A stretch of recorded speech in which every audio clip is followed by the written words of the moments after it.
Available now. Link below. In today's special report, we're diving deep into a saga that's more than just about politics. It's about the future of our country.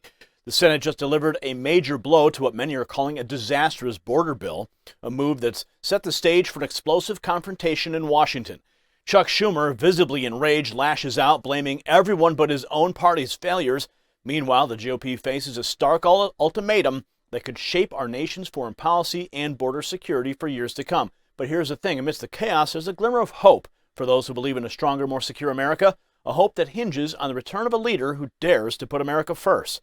This isn't just another news story, it's a call to action for every American who believes in the principles this country was built on. So stick around because you don't want to miss the final thought on why this all matters to you, to me, and to the future of our republic.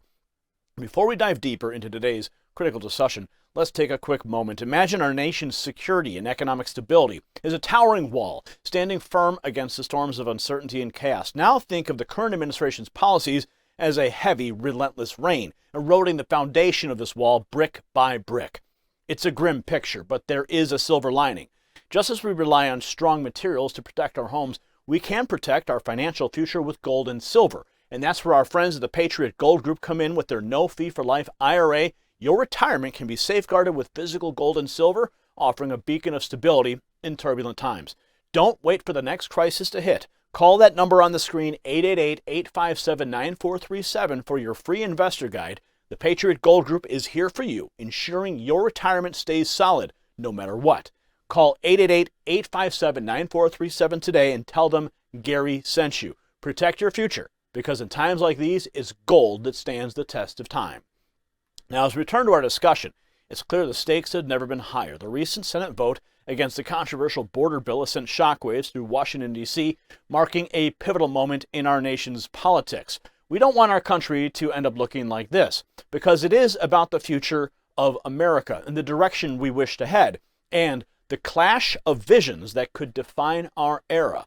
Now, the bill, which aimed to blend foreign military aid with border security measures, was met with staunch opposition, not just from Republicans, but from within the Democrat Party itself. Despite the desperate push by Senate Majority Leader Chuck Schumer, the bill failed in a 49-50 vote. This defeat is a testament to the deep divisions and the ongoing struggle to address our nation's border crisis. Take a look. An additional 100 additional immigration judges to help reduce the year-long asylum backlog. You show up for asylum and the judge is supposed to talk to you. It takes a year to get that discussion going.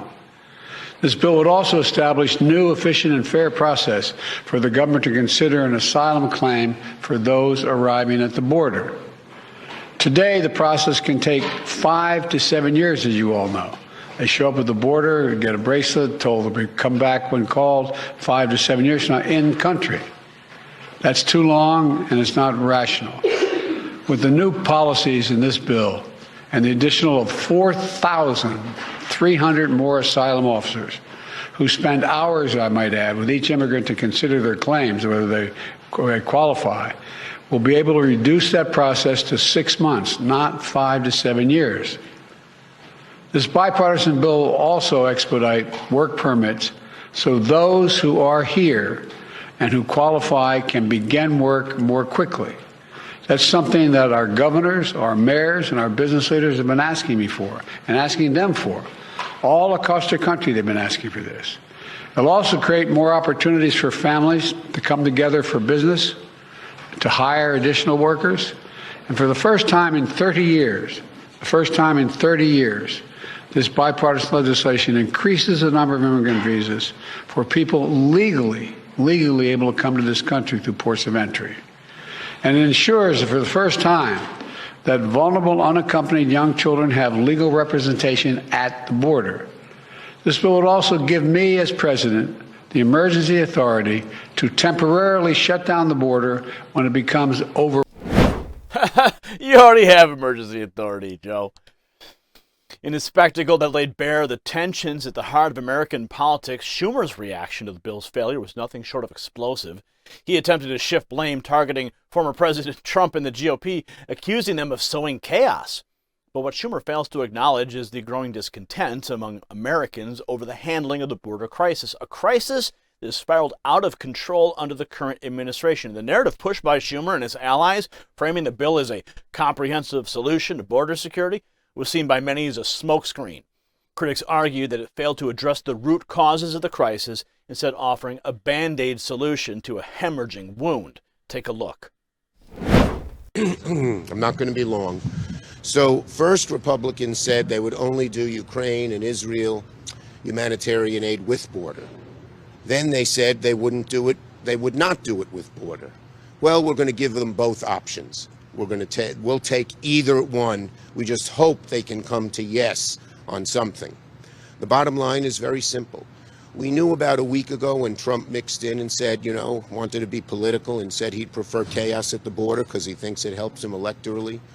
We knew that we might have to have a second option, so I then called the White House and told my caucus that if, unfortunately, the big supplemental bill failed, we would do everything but border. And that's what the bill, we're posting it right now so everyone can see it. That's what the bill we're doing does. It has everything that we had in the original supplemental negotiations, but without border, although we do have the fentanyl issue, and that's not a border issue, but that is very, very important. And so we just hope they can come to yes, and we will have the second vote if the first vote fails. I still hope that they would rethink the first vote. Donald Trump wants chaos. Donald Trump does not want success at the border. He wants chaos, and if he became president, I doubt he'd ever solve it, as Mitch McConnell said. And so we want them to pass the border bill, and if they vote against border, America will know who is for fixing the border and who is not.